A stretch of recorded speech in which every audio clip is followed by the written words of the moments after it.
Hi అండి.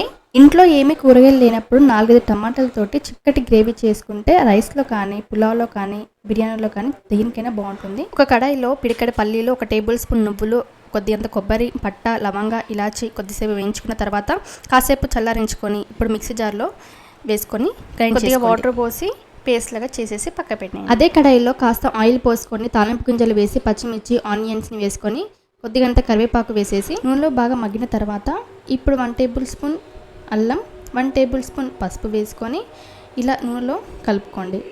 Next మనం ముందుగా పేస్ట్ చేసుకున్న ఈ మసాలా గ్రేవీని దాంట్లో వేసిన తర్వాత కాసేపు మగ్గించుకొని కారము, ఉప్పు తగినంత వేసుకొని ఇలా 2 నిమిషాల వరకు మగ్గించుకోండి. ఇలా మగ్గించుకున్న తర్వాత ఈ టమాటాలు అనేది చిన్న సైజు పడే టమాటాలు తీసుకొని చాక్తో కానీ లేకపోతే ఫోక్ స్పూన్తో కానీ ఇలా హోల్స్ పెట్టేసుకొని దాంట్లో ఉడికించుకోండి.